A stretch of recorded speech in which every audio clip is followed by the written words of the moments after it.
What's up, everyone? This is Nate, and this is another episode of Nate's Boutique, where I watch and review boutique label releases that I've never seen. So far, I've done a few Criterions.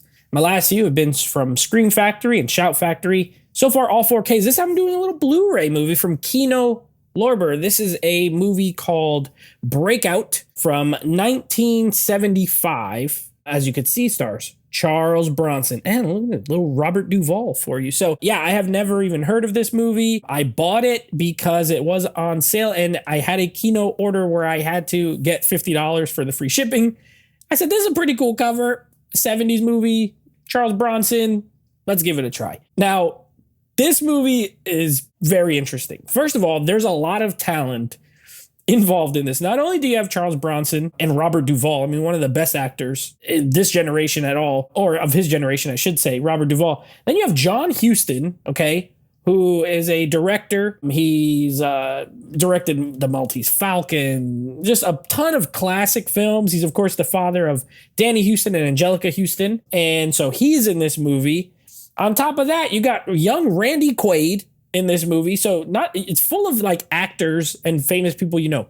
Jerry Goldsmith did the music. So I was like, oh, I've never heard of this movie. And there's a lot of talented people in it. I will say, it started off a little wonky for me. It's a 70s film. And the first opening scene is, I was like, I don't know if I'm going to like this movie. Very kind of corny, the way it was shot and everything.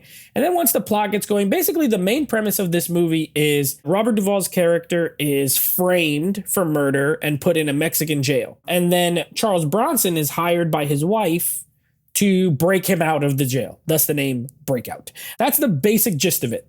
And the storyline starts off kind of weird. Like, I didn't understand the framing part of it. So Bronson is, Robert Duvall's character is framed for the murder, but I'm like, I don't really get why. His grandfather is the one who did it. They don't really, there's not a clear explanation as to like why the person was murdered, why he's framing his grandson, all that kind of stuff. But that aside, once the movie gets going, super entertaining. I really enjoyed this movie. It's 90 minutes. It moves quick. Charles Bronson's hilarious. This was a good role for him because usually you see him, he's very stoic, you know, quiet guy, just about his business. In this movie, he has moments like that, but he also gets a lot of like personality he gets to show here.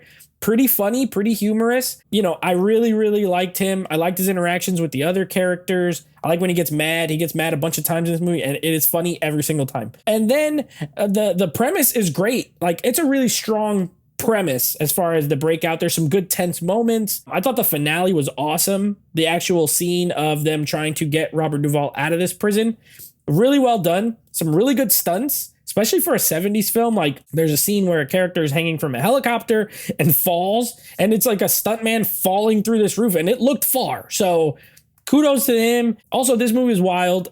It's PG, and it has like nudity. It has people getting killed. It has a guy who gets obliterated by an airplane propeller and like it explodes. It was crazy. I don't know how this is PG. I mean, the 70s were wild, I guess. Well, whatever. It is an action film. It doesn't have like a ton of action, but when the action does hit, it's pretty strong. Again, Bronson's great. I wish Robert Duvall had a bigger role. Like, he's the guy who gets framed, but they don't give him a ton to do in the movie except be in the jail. He gets sick, so towards the end, he's just kind of like quiet or whatever. What I will say is, this is the kind of movie that I'm not a big remake guy. Like, you know, I'm the type who's like, if you have a movie, for the most part, especially if it's successful, leave it alone.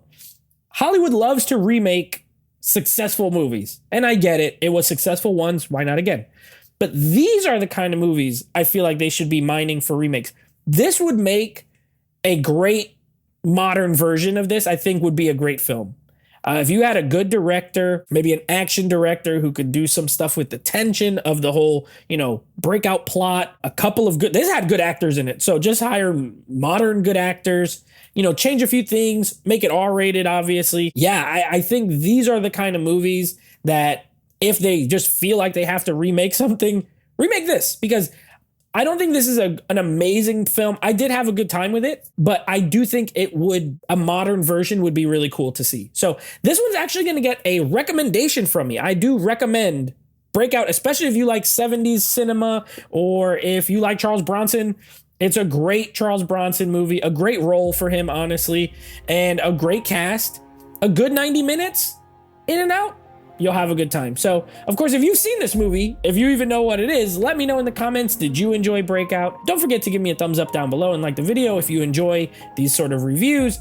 And, of course, don't forget, subscribe to the channel. Make sure you hit that subscription button and the bell notification icon. That way you get notified when we drop new videos every week. I'll be back with another. I'm going to keep going with Kino for a couple of weeks here. So next week I will have another Kino Lorber, something I haven't seen. I don't know what's going to be yet. So until then, take it easy.